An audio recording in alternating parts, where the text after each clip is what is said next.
We're back with a special Easter edition of Context and talking with Father James Martin. As this Easter, many of the world's eyes are on Pope Francis, who's winning a lot of fans inside and outside the church. Father Martin, in his first Easter sermon as Pope, Pope Francis said, "I wish that all of us, after these grace-filled days, might have the courage, yes, the courage to walk in the Lord's presence with the cross of the Lord."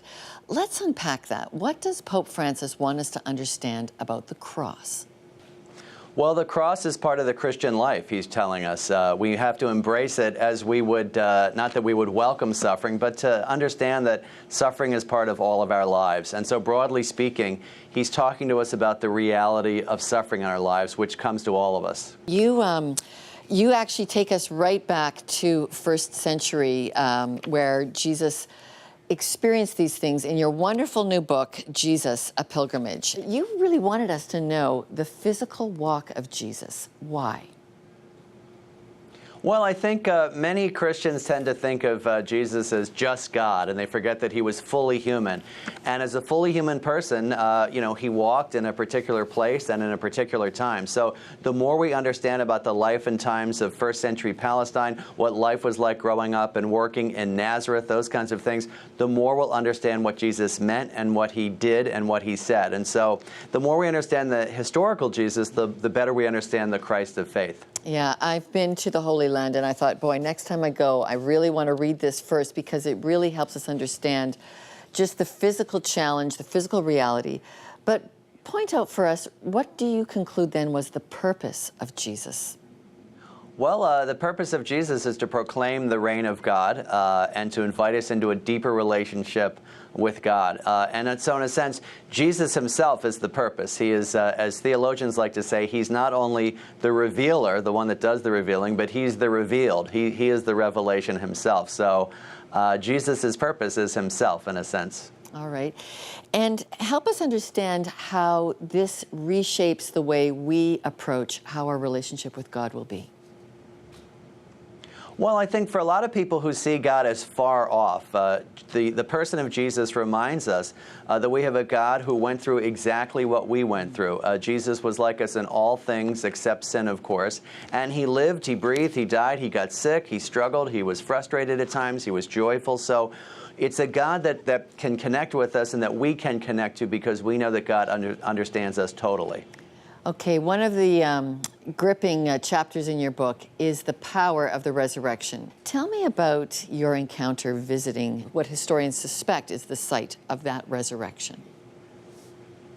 Well, in the Church of the Holy Sepulchre in Jerusalem, I went into what's called the Tomb of Christ, where they are pretty sure that Jesus was laid to rest. And I venerated the cold stone there. And as I kissed it, I had this sort of vivid image of Christ sitting up in the tomb, and it was really unexpected. And I just had this image of Jesus alive, and it was really overwhelming. I have to say, I'm not embarrassed to say, it brought tears to my eyes, and it took me about 2 hours to just kind of sit with that. So it was a wonderful spiritual gift for me, and as most spiritual gifts are, very unexpected. Jesus is alive. Tell me what that means for us today. Honestly, it means everything. That is the message that changes history. That's the message that changes our lives. And it's not simply that Christ is risen and is alive with God the Father, but it means that life is stronger than death, that hope is stronger than despair, that love is stronger than hate, that nothing is impossible with God. And that is, I think, the most important message of the whole Bible. All right. I guess there's some people today who really would love a fresh start at Easter, and I think that's what you're saying. The resurrection really means. It means everything can be new. Any trigger, any help you can give us on how we can live in that truth with God, with ourselves and God, that things can be new? Well, I think part of it is living with a sense of hope, that no matter how bad things seem to you, that's just your way of looking at things, and that God sees things a lot differently. That's the first thing. And I think the second thing is to always look for signs of new life in your life, even in the midst of difficult times, that God will always give you what may seem like small moments of hope, but that are really very fruitful once you let them blossom. So I think being aware of it and also looking for those things consciously can really help us in our faith. Okay, Father James Martin, thank you so much for joining us, and happy Easter to you there in New York. My pleasure. Happy Easter to you, too.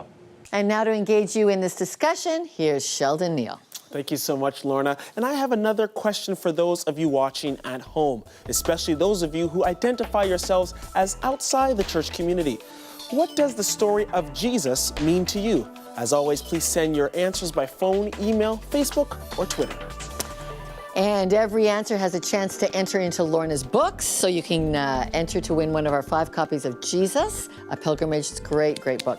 But coming up, we've assembled a very special panel to take a fresh look at the meaning of Easter in the 21st century.